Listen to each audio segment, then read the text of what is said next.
Welcome back to another Tuesday training for manual and movement practitioners, where we meet every week to talk function, alignment, and biomechanics for everything that we do client work related. Hey, Gary, hey, Lori, I'm so glad you guys are here with me live today.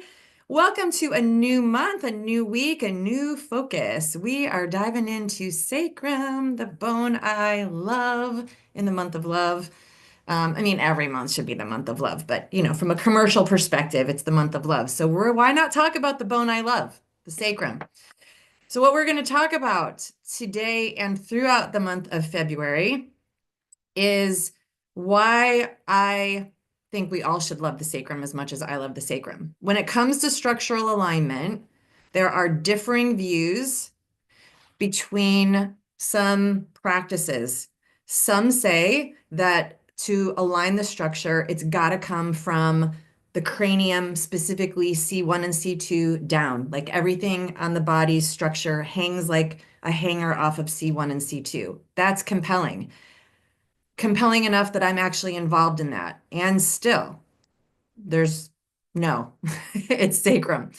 There's also views that suggest that everything alignment, structural alignment, is from the feet and ankles up, that our feet traverse the earth and there's muscles that do stabilizing and balancing and absorption from the earth all the way up into the rest of the structure. Also compelling. And still, no. So those are both compelling, and I've studied them both. And in today's training, I'm going to share with you why I think it's neither. Not that they're not important, but why it's actually the sacrum that is the structural alignment hub, right? And I have a lot of experience on this. I have few decades and more than 10,000 hours. Clinically, this is the way I work. And so that's what I want to share with you today about how I've come to learn and work clinically with a sacrum centric approach. It's really where it's at. So that's what we're going to dive into today and for the next few weeks. This month in our membership club, we're also diving into the sacrum. In fact, the entire Sacred Sacrum course just dropped for all of our members inside the club, which is very exciting. It's one of my favorite courses to train. I know Lori and Gary, you've both joined me there, which is super fun. In that course, we talk about the structure of the sacrum, the mechanics of the sacrum, all of the anatomy that goes with it, and then also we workshopped how to treat it, which is one of my favorite parts about doing a full course, that we do get to workshop and, literally clinic work instead of theory. So that's another added benefit from that particular course. If you're a manual practitioner and you're looking for the genesis of musculoskeletal pain and you tend to work more from an orthopedic lens, then this is the course. Like this is the one that really drives that home. And if you're focused more on movement, if you're a movement practitioner that's here with us, then this would be helpful for you if you like to work with corrective exercise, right? So if you're looking at structure and corrective exercise, then this is also for you. So it's not for everybody, but it is for those of us who are working in those areas. And I'd love to hear from you while you're here. Are you a movement or are you a manual practitioner? I've had some folks say, well, you can't possibly teach both. Oh, we do. We talk both because there is this place of our functional anatomy discovery where we actually meet in the middle and we do need the same information. And that's one of the features of our club. Both manual and movement practitioners are in there, so we get to hear from each other, but also zone in on how we do the work that we do to create similar results. So in our club, in the Sacred Sacrum course, it's an in-depth course that also includes workshopping. We have in our club an advocate-led study group each week, and these advocates are high-level trained practitioners. I handpicked them myself.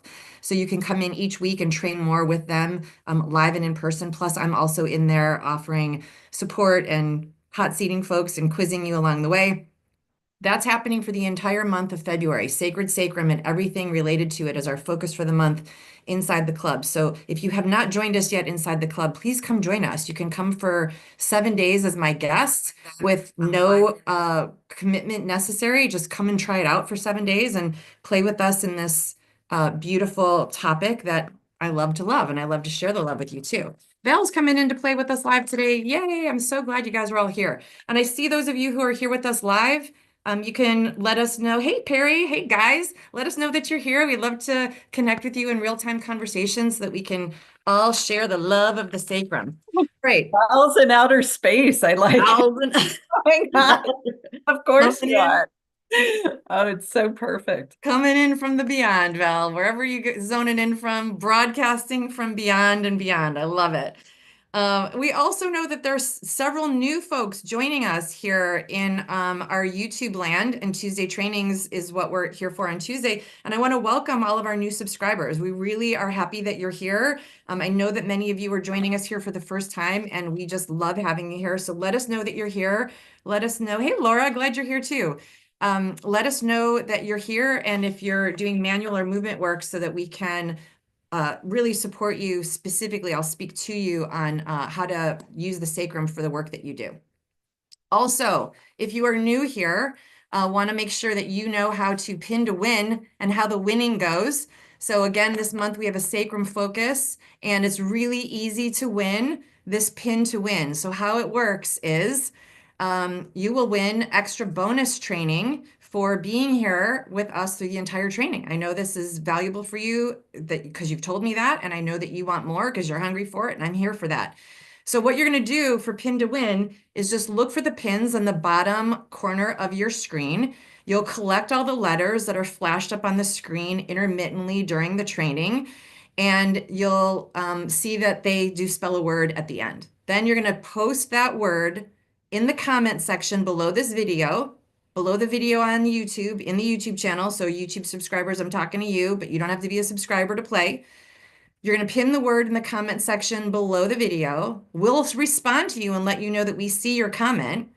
And then just make sure that we have your email address so that we can email you that extra training. There's no obligation other than just let us know that you want to play and that you're here to win, and we'll send it to you. We've got lots of goodies that we've already sent out, so I'm super excited about that. And I've had one question, well, why don't you just pin the, post the winnings in the comment section? I would love to. I would love to make it that easy for you. YouTube doesn't like external links, so that's the reason why we don't do that. So pin to win, you're here for it, we're here for it, and you get extra training at the end of even what we're talking about today. We're diving into sacrum today. I'm going to share with you why I know it's a sacrum-centric approach to address structural alignment in the body. And if you have questions while we're going, please feel free to ask questions. You can come off mute. You can post in the chat. You can post in the live chat if you're watching live on YouTube. Let me know if you're on the replay and you have a question. You can post that in the comments. I'm here to support you. That's my whole purpose for being here each Tuesday, because I know you want the information and I really want you to have it because we all win when that happens. So please let me know what questions you have so I can support you in that way. All right. From a cranium-down perspective, which some practices do emphasize, I get it. I do get it. There is not only the cranium, but C1 and C2, which are the first two vertebrae, which are up underneath the skull. That is Atlas axis, where if you've followed any mythology, there's the story of Atlas carrying the weight of the world on his shoulders. When it comes to the human body, the analogy there is that our cranium is like the weight of the world and we're carrying it on the rest of our structure. When I first heard it described like that, I was like, oh yeah, this has got to be it. It's totally cranium down. And I really dove in and studied it. Lots of validity there. I'll let you know, I actually use this practice, upper cervical C1 and C2, in my own body. That's how much I subscribe to it. And still, it's not the whole answer. And I've also experienced that in my body. Why it's important though, why C1 and C2 and upper cervical work is so important is because even the most skilled manual practitioner cannot get up there.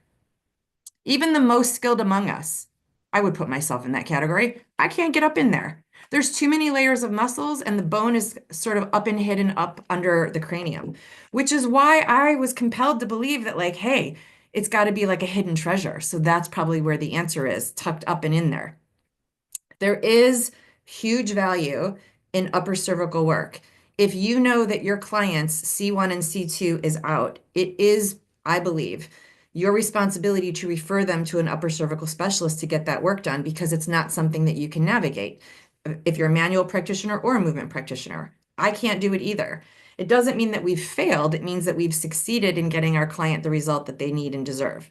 So if you recognize that your client needs an upper cervical C1 or C2 specific, not a C3 through 7, but upper cervical C1 and C2 adjustment, then you get to send them to a specialist who does that. And they really are specialists. They are like above and beyond, top of the heap, cream of the crop, if you will, a lot the way I describe my own shots method practitioners. They have a specialty, which means it's not for everyone. It's a specialty, which is another way that I sort of wondered if it was supposed to be like the key because it was a specialty. It was like above and beyond what we all know.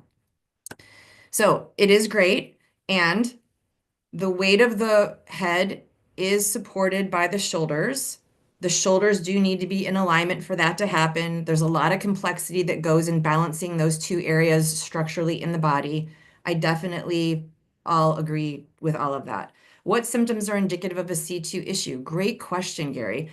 Mostly for me at this point, it's visual, right? So if you look at Murph, clearly he has an upper cervical issue, right? When I'm looking visually with a client, I've taken pictures of this and shared them in my advanced level training. I can stand in front of someone lined up with their Adam's apple and their chin and their Adam's apple, their nose and their eyes at first glance look like they're all facing forward. But if you look here, I don't know if I can do it. Let me see if I can do it. If you look here, there's just like, it's not a tilt. I can't do it right now because actually, luckily, my C1 and C2 are not out right now. I've had it addressed so many times since I knocked my head a couple weeks ago. But it just looks like, you know what it looks like? It looks like the lid on a jar. If you look at the jar first, I just did this yesterday in the refrigerator. I looked in my refrigerator and there was a jar on the shelf. And then I looked at it again and I was like, it's not tilted. It doesn't look like tilted. It's not a lateral tilt. It's just a little askew, right? You know, like when the threads on the lid don't quite catch, the lid's on and it looks like the lid's flat until you look at it again. You're like, oh, the threads are a little off. So it's in here, the thread looks off. It's not up here. It's not a tilt. It's not a turned head. It can be. It can look like Murph, but that's usually they've already addressed that in themselves. The other, does that answer it for you, Gary? Like what would be indicative? It's usually painless. So for example, I just had two thoughts come in at the same time. That was the hiccup there and the giddy up. If you know that your client has recently had a cranial head trauma, okay, not necessarily whiplash, although it can be whiplash, but like their cranium was janked. Think concussion, for example. I just had this a couple weeks ago. I fell down the flight of stairs, really bad concussion, definitely hit my head, had a lump on the back of it, the whole bit, saw blue, all the symptoms of a strong concussion. And my neck didn't necessarily hurt, but I didn't feel quite right, which is also the nature of a concussion. So it took a minute for us to decide whether my C1 and C2 was off or whether this was just symptoms of a concussion, which are clear but also vague, right? If you've ever had a concussion or you've had a client with a concussion, they clearly have symptoms, but you can't quite pinpoint it. It's not like a muscle where you can point right here hurts, right? And then we know that follow the referral pattern. Lots of symptoms can come up with a concussion and they can be a little bit vague. When C1 and C2 are out, there's less symptoms than a concussion has. So largely, clients with a C1, C2 discrepancy are asymptomatic, although they could vaguely not feel good or have just a little bit of tension in their neck, but they can't quite point to where it is. You could be massaging them and you never quite hit the spot, for example. And also because of the referral patterns everywhere else, it could not be in the head or neck at all. It could be somewhere distal to that area. So usually the way I address it and can pin it down is visually. Like, am I seeing that lid on that jar just askew, just not quite right here? Okay. Gary, are you typing? You can come off mute if you want to talk. Would you rather talk or you'd rather type? vertigo or dizziness is more concussion. It can be, although when C1 and C2 are out, so atlas axis, right? It looks like a donut, and then there's the, right? And then it rotates around the piston. Okay. In my measurements just recently after this pretty bad fall, my rotation between those two vertebrae was 7/8 of an inch off.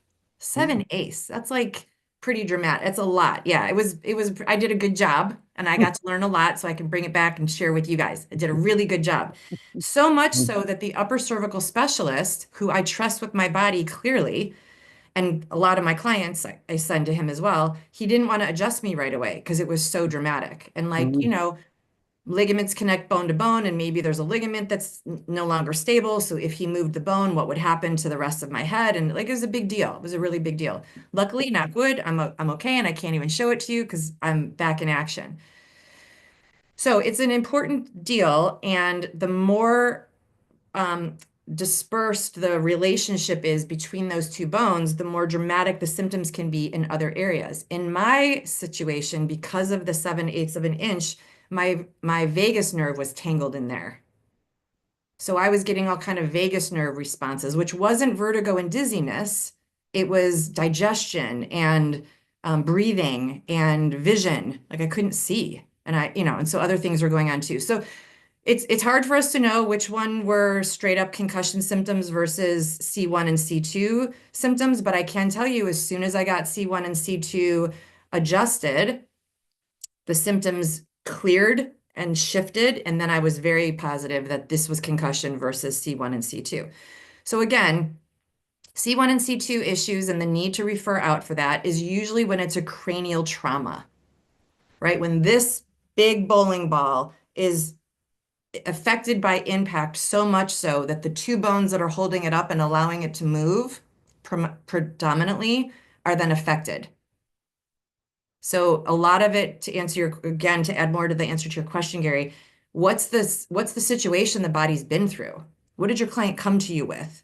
Right? Sometimes what we do as manual practitioners, especially because we just like want to jump in and help, is we just immediately put our hands on an area. But what happened to the body? Because we know that 90% of the pain in the body is referred. So even if they did have pain in their neck, even if they had pain in their neck from a C1, C2 displacement, it would only be 10% that you'd even chance to even resolve it if you worked on their neck. So find out, what was the body going through before it came to you with these symptoms? What was the body going through before it came to you with this misalignment? And in our last masterclass, we just talked about symptoms can be asymptomatic, meaning no pain. A symptom can be a visual misalignment. That's a symptom of a musculoskeletal imbalance, but the client doesn't have to be privy to pain. Wouldn't it be great if they didn't have pain? I mean, that would be awesome. The only thing I like about, and I don't like it, but the only thing I like about pain is that it alerts the human to get support. Other than that, we could do without the pain. It's like that's my vision, to eliminate all pain by balancing structure and teaching people how to use it. So I don't want people to walk around like a car in a bent frame and damage themselves and not know it. And that still, they don't have to be in pain and be out of alignment. I was driving behind a car the other day, a car with a bent frame. I used to use this as a visual, like just to plant seeds on what we're looking for. I haven't seen a car with a bent frame in a really long time. You guys, I was videotaping this car in front of me. He was in between the lines, but looked like he was driving to the left, but he never left the lines. I'm like, this is how our clients present without pain, but it's clear something's going on, right? So a symptom can also be visually out of alignment. A symptom doesn't have to be pain. So look for that, like hone your visual assessment skills too, especially when it comes to C1 and C2. So C1 and C2, clearly I'm in favor of that as a principle. Like consider the importance and the significance of that, absolutely. And again, getting back to my sacrum centric and my reasoning behind that, even with all of the importance of C1 and C2 and the relationship between them and what they do for the cranium and the rest of the body and how it, plays out, Even with that, even with craniosacral law telling us that these two bones have a relationship to each other, the cranium down approach, the C1, C2 focus, is still only an axial skeletal consideration. And we have both axial and appendicular skeletons to deal with in our body, which easily takes us to the second idea that is very compelling and out there in the world, that it's from the feet and ankles up. Feet and ankles up. Clearly appendicular skeleton, right? It's at the bottom of the appendicular post, if you will. So feet and ankles up, there's a lot of training around that. I've taken a lot of that training for compelling reasons of thinking like, well, maybe that's where the answer is for sure before I developed my own method and had a sacrum centric confirmed approach. I also had good reason to follow footwork. I've had 2 surgeries on each foot and I have a missing ligament on one ankle. Like for me to, really get a lot of value out of training from a feet and ankle perspective up, I was a prime candidate for that. And there was a lot to learn. There was a lot to learn. There is, and it's understandable. There's a lot of real estate in this tiny little ped, right? There's over 100 structures. There's 44 different muscles. There's 4 layers deep of muscles, some of which even the best manual practitioner doesn't always reach. 19 of those muscles are intrinsic, which has a different working pattern than phasic muscles. You need to know how to work both phasic and intrinsic muscles, whether you're a manual or a movement practitioner. 26 bones, everywhere 2 bones meet, there's joints. Everywhere there's joints, there's movement. There's a lot of real estate to be a compelling invitation to think that it's from the feet up, for sure. For sure. You should be working feet. We have a whole footwork series. I am a big cheerleader for footwork. And when it comes to structural alignment, it's not all in the feet. If it was, I would have fixed my alignment. When I did all that work to move all of these structures and balance all of them and really work my footwork the way it was supposed to be worked. Is there a connection to the sacrum through footwork? For sure, because the columns that hold up the pelvis are largely informed by what happens in this foot and ankle. The ankle is half the tibia, which is one, part of the column, the beginning part of that column. The same way I would say that the cranium down has a relationship to the sacrum. I already said it. Cranial sacral law says these two are related. But one approach, foot up, is only appendicular skeleton, and the other approach down from the cranium in C1 and C2 is only axial skeleton. And what we know in the body is that for structural balance and for balanced function in that structure, meaning how the structure moves, we have to be addressing both the axial and the appendicular skeleton. Even if you're like, oh, Murph just threw his head off. Well, he's like, that was a mind opener.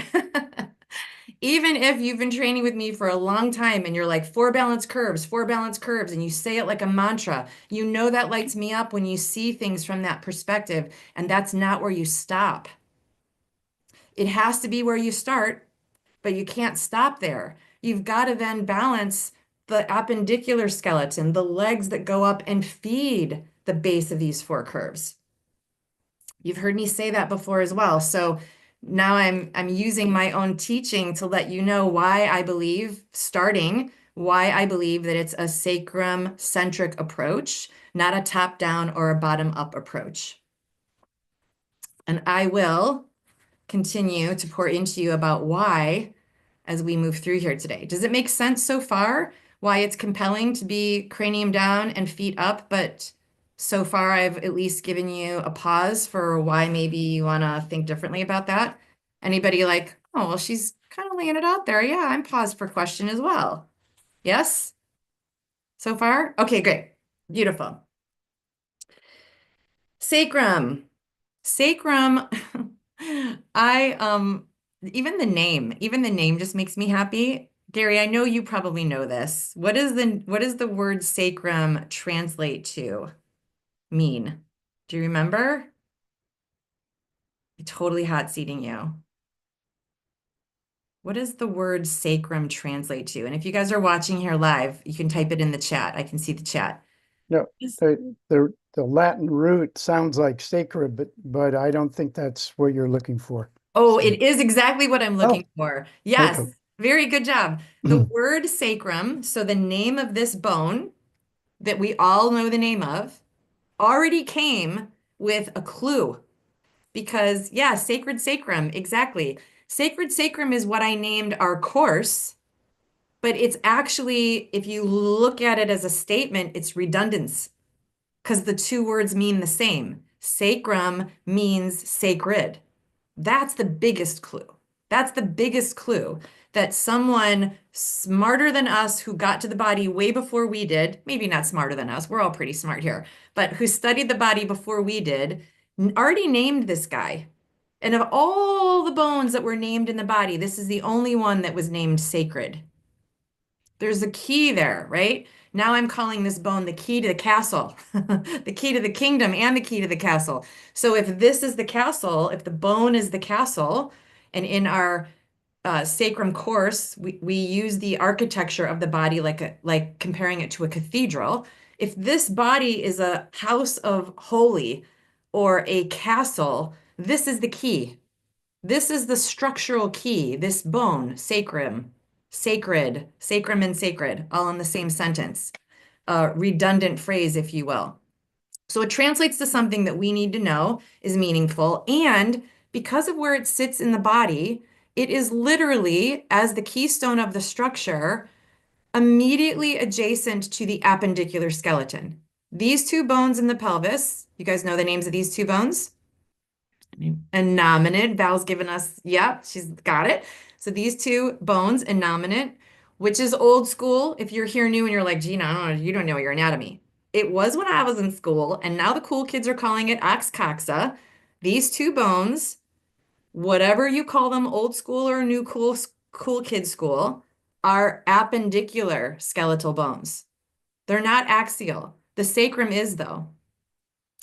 And so I've been in this line of approach for a while now, and someone else said, well, duh, you clearly don't know your anatomy. Scapula are also adjacent to axial skeleton because the ribs are axial. Absolutely. But you know what's different between the adjacent relationship between appendicular and axial skeleton here and appendicular and axial skeleton here? Is that right here on either side of this bone where these three bones meet is the SI joint. And on the opposite side of this scapula to the bones that they articulate with, there's no joint here. And it certainly isn't the SI joint, which, as you know, for those of you who do orthopedic work like me, when the SI joint is off, all function is off. They can't stand, sit, get up from sitting, walk, run. Something in their function is impeded when one of these two joints, one of the two SI joints, is misaligned. So we know that there's a greater significance in the relationship between where this appendicular and axial skeleton meet versus where this appendicular and axial skeleton meet. The other way that I will phrase it for you, if you're still like, I don't know about that, Gina, watch.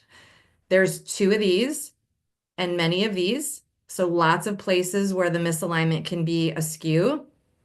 And again, no joint action here. The joint action is here where the joint is. This is not a joint. That's why he's bolted, because it's not a joint. But this is a joint. This is a joint.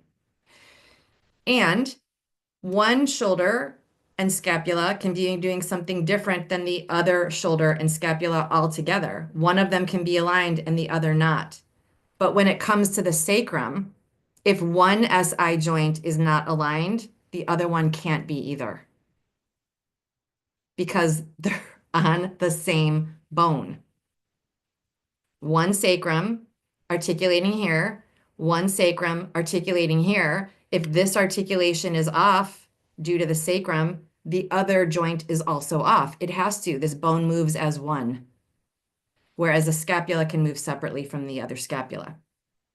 Okay, so that's the relationship axial and appendicular skeleton.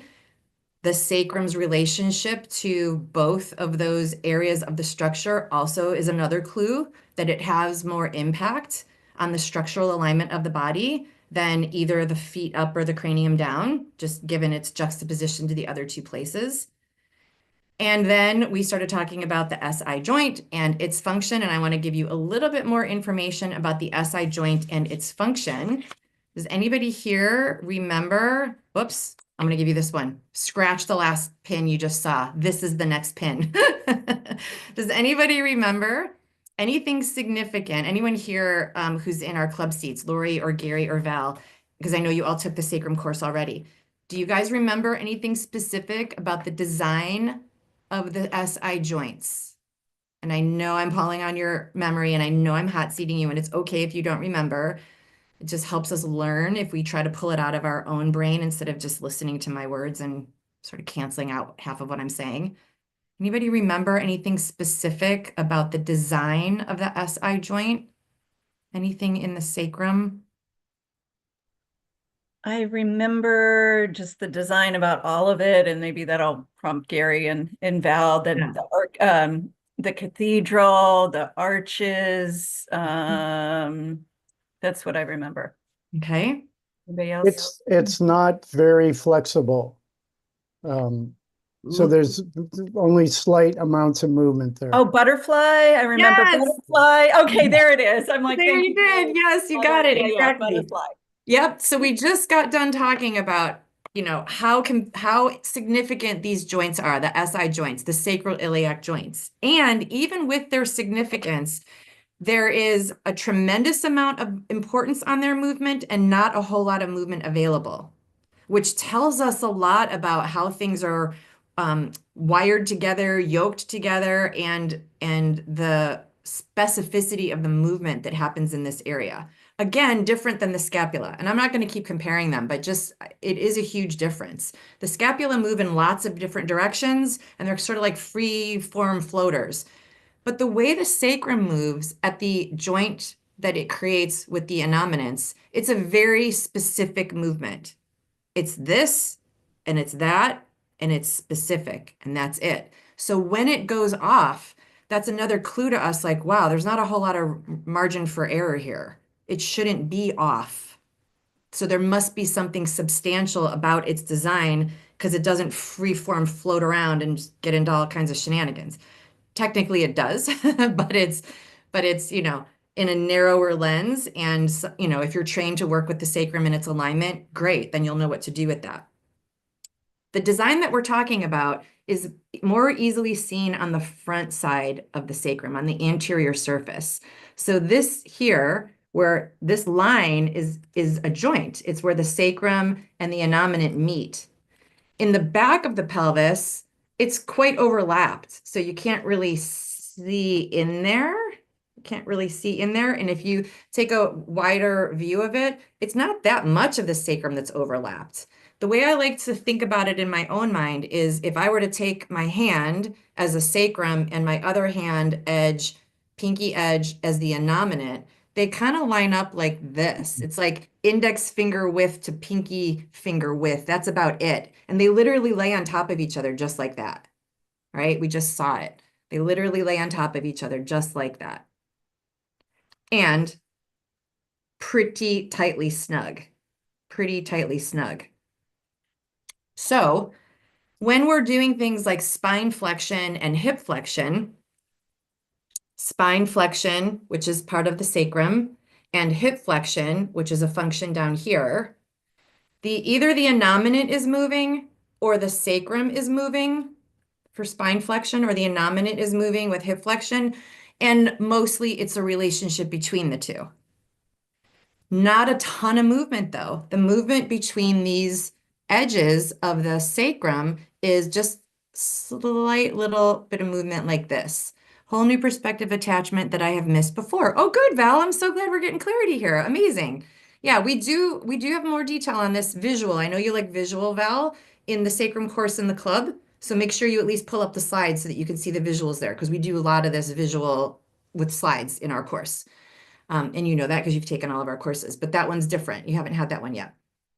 Okay, so when I'm doing spine flexion or hip flexion, there's a little bit of movement like this between these two bones. It's not big and ball and sockety like the hip joint or the shoulder joint. And it doesn't have any rotation in it, like even how the forearm bones, have rotation, not rotation, but supination and pronation. So there's, a rolling, if you will. The sacrum doesn't do rolling. Sacrum doesn't do that. It's like it's got a track and it wants to stay on the track and it wants to stay on the track on both sides. And if one side's off the track, the other side's off the track, and now we got two sides of the track off, the sacrum doesn't like that. Because the sacrum is taking in information from both legs up into the pelvis. It needs both sides to be equally conducting into the rest of the skeleton, the axial skeleton. So I can't have this side off and then affect this side because now both legs are affected. And again, I can see why we would be thinking, oh, well, then it must be the feet. It's not the feet, but they do have a relationship to each other. I can fix the feet and the ankles and still have an askew SI joint on one side or the other. That won't be fixed by a foot. Clinically speaking is where I'm giving you this information. You could say, prove it. Okay, through my clinical hours is how I can prove it. There's other folks who might compel you to think otherwise. Again, if I could fix my sacrum with all the footwork I did in my lifetime, I would be a happy camper right now. They do have a relationship though, and I just outlined that. If I have an askew sacrum, it will affect the legs down into the feet, and then it would be easy to blame the feet because 90% of the pain is referred. My sacrum doesn't necessarily scream at me, but my ankle and foot and knee might, right? Because it's doing a lot of the moving when I'm walking. Anyway, if that planted seeds of confusion, perfect. Come workshop it out with us because it requires a little bit more delving into after you know the anatomy. Do you have a question, Gary? If we're palpating the height of the pelvis and one is higher than the other, is this an SI joint problem or is this could be the other things as well? Yeah, it's a great question. It depends on what measurement you're actually finding. So in our method, for example, we have different measurements for all the bones in the pelvis. Okay. If you're measuring the innominate, then you're measuring the innominate. If you're measuring the sacrum, you're measuring the sacrum. And there's a direct relationship between the two of them because they create a joint together. Right, but the difference in the height, measuring the top of the innominate, is that indicative of an SI joint problem? It can be, sure, because it would be that the joint is not aligned. But it could be other things too, is what you're It saying. could be other things too, though. Okay. Yep. What it's not definitely is the height of the innominate does not dictate whether there is a sacral measurement. Those are not the same. That's a no. Good question. Yep. I like the way you're thinking about it. Okay. The last thing I want to share with you about the sacrum and its design is this butterfly wings that we were alluding to, right? And woo boy, my tongue got stuck on that one. As we look at this shape here and the design of where the sacrum meets the innominate, you can sort of see if you want to like overlay a butterfly. Can you guys see a butterfly there if you look at it? Sort of like the sacrum coming to life. I've seen some visuals on like Pinterest or something where there was a butterfly floating out of the pelvis, like from the sacrum, and I'm like, oh, they must be talking about this bony structure. Maybe not, maybe it was just intuition, but that's okay because the truth resonates worldwide. This structural specificity here, it's not an extra structure, it's still the sacrum, but the way the edge of the sacrum is designed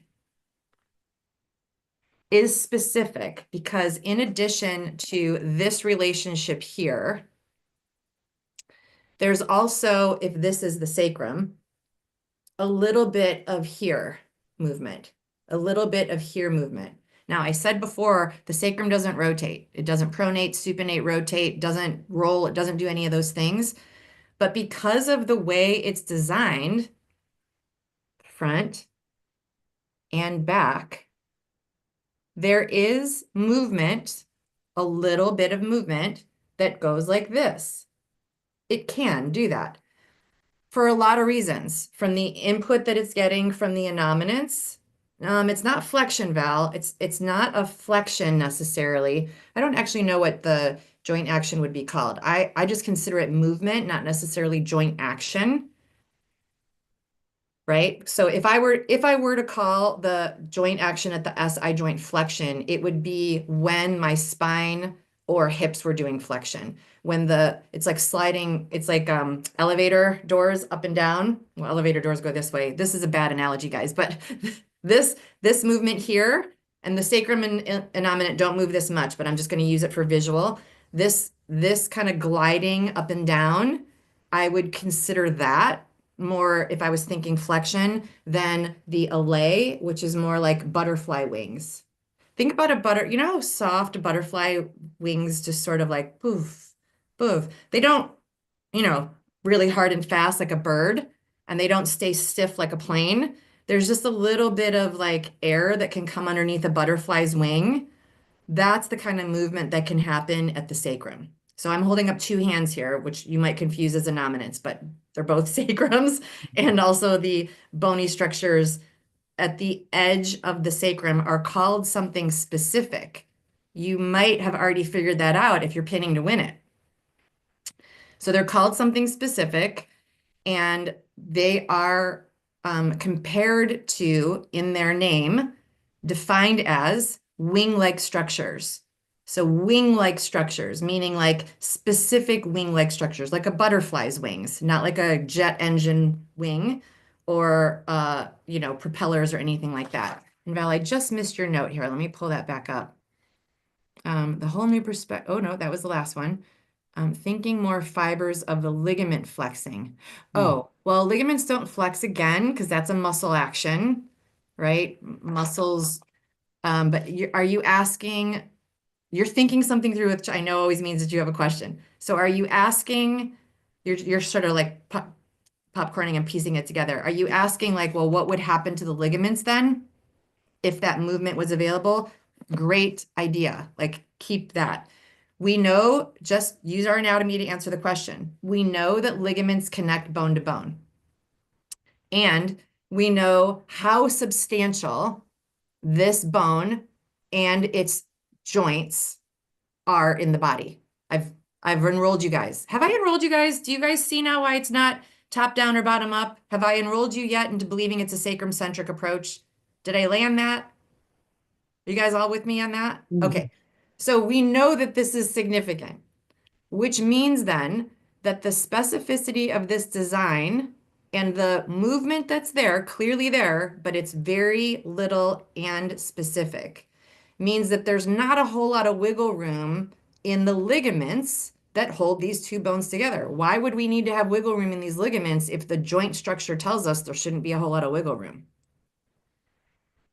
That's why when this bone is off, the ligament structures, the soft tissue anatomy of the pelvis, and all of the muscles that connect here can be so symptomatic because they shouldn't be experiencing misalignment.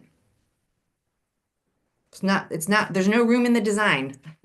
There's no room in the design for this guy to be adjacent to this guy in a cockeyed manner. There's no room in the design. There's a little bit of room, wiggle room, if you will, for movement. And there's a little bit of room for movement this way.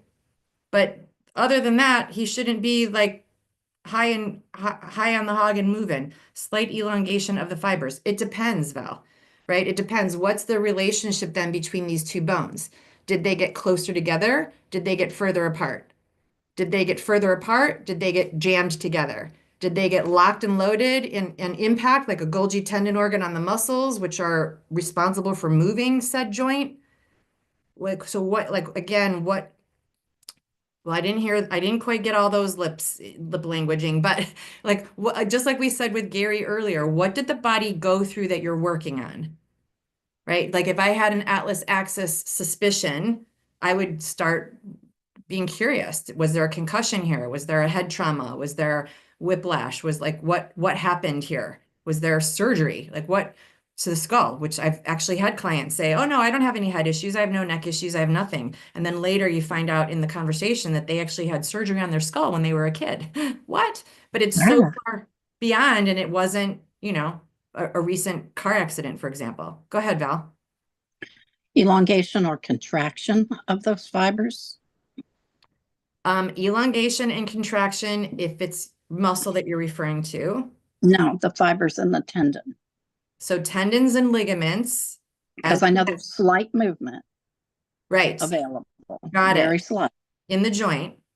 But if you're talking about connective tissue, tendons and ligaments, they don't contract and stretch. They don't have, we know that from the physiology. Right. There's no Golgi stretch. Or spin, but they they don't do- have spindles.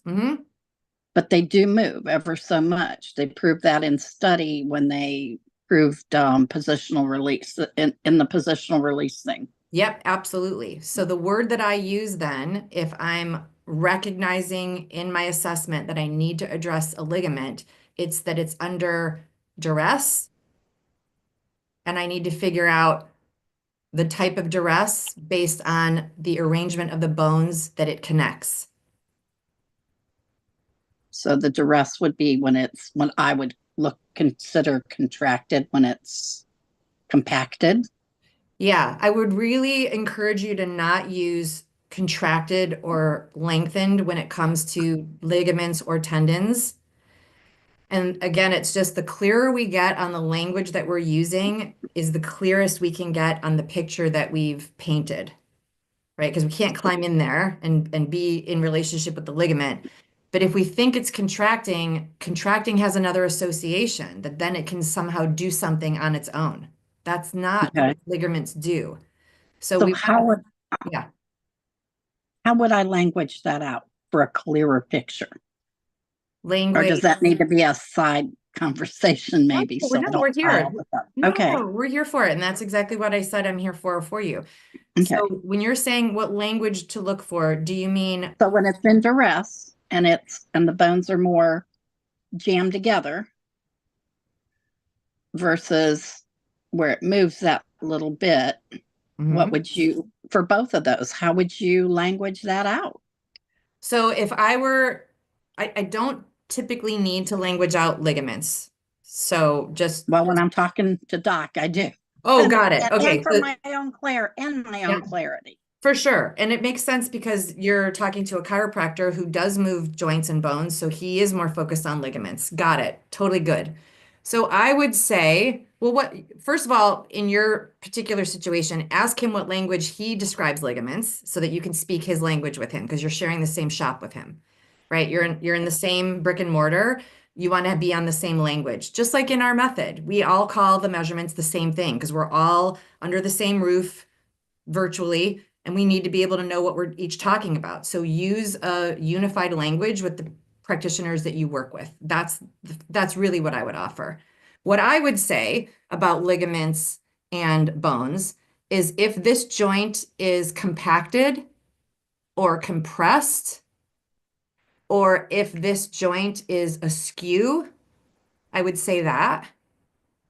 And the juxtaposition between the two bones is further distance than its original design. So in the first two descriptions, you can see that the joint space doesn't have as much space as it came with. That's what you were thinking, I believe, when you were saying contracted, right? Joints don't contract and ligaments don't contract, but the space between them can be, right? Like the muscles had an impact on them, and then the bones are also moved because muscles move them, ligaments don't. And then the ligaments that are connecting those two bones are affected naturally. And on the other side, go ahead, Val. Yeah, that's what I was going to say. What about on the other side? So on the other side, they do move, because what he had said to me is ligaments don't move. And I said, oh, I let him finish. And I said, I was taught that too. However, it's been shown and proven in studies that they do. He said, not much. I said, exactly. Not much, very little. But Charlene did not give me verbiage for that. Okay. So again, It depends on in what context are you using the word move. If you're using, Having more wait, room wait, or more compact. So I let got me- the one for let compaction. me finish. Okay. Let me finish this Okay. one. If I'm thinking moving is an action that is initiated by that tissue, like muscles move bone, which is one of our principles, the muscles are doing the work. They are literally doing the bone. They are literally moving the bones. The bones aren't moving the muscles. It's never true. Right, and I get that. So if I use ligaments move in that same context, me and the doc would both say, no, they don't, because ligaments are not initiating that function. Okay, right. But I do hear you. They are affected by and responsive to what else is happening, for sure. But they're not initiating movement. So, Okay. yeah. So saying like ligaments move, they contract. No, they don't, and no, they don't. But have they changed their presentation when there is a misalignment in a joint that they are responsible for holding together? Absolutely. And that's what you're really asking. Okay. So I use All right. contrast. I Mhm. deal with wrists. I know we're talking sacrum specific in the class, but I coined a phrase where wrist will, I call it falling off the shelf because it looks like it's slipping off of a shelf. And the ligament is holding because it's bone to bone. So he said it has to be ligament. It's not helping to hold that space tight. There's more space. That juxtaposition has changed, but I use an exercise, a resistant type thing. So I'm having trouble with them not, I know they don't purposefully have the ability like a muscle, the same thing going on, but there's a tiny amount of elasticity in there that can be triggered. And I'm having trouble getting this picture in my head. And I'm taking that picture to the sacrum with that movement. What you're talking about is the mobility of that ligament. Yes. Remember, we've worked through hypermobility, hypomobility, and equal range mobility. That's a function of the ligaments. So think about how mobile that joint is relative to what the ligament is or isn't doing when you're trying to come up with language to describe it. Okay, and they are usually my hypermobile people. Yes. Well, then there you go. Then you say it's a hypermobile joint that is also out of alignment. As a clinician, when I hear hypermobile and out of alignment, I don't think close and compacted. It can be. I mean, I can have a close and compacted joint in my body and I'm hypermobile off the scales. That would normally follow impact trauma. So we're getting a little bit down the weeds, which is okay. But just remember, we want to use the anatomy to support your clarity. There's so much wisdom in the body and the way it's designed and the parts and their relationship with each other that we don't have to be stressed about trying to find answers. They all live in the body. So go to the anatomy for the clarity, go to the anatomy for the answer whenever you feel like you're squirreling a little bit. So we just did it here. Ligaments don't contract. We know that. The anatomy tells us that. Ligaments hold bones together. We know that. The anatomy tells us that.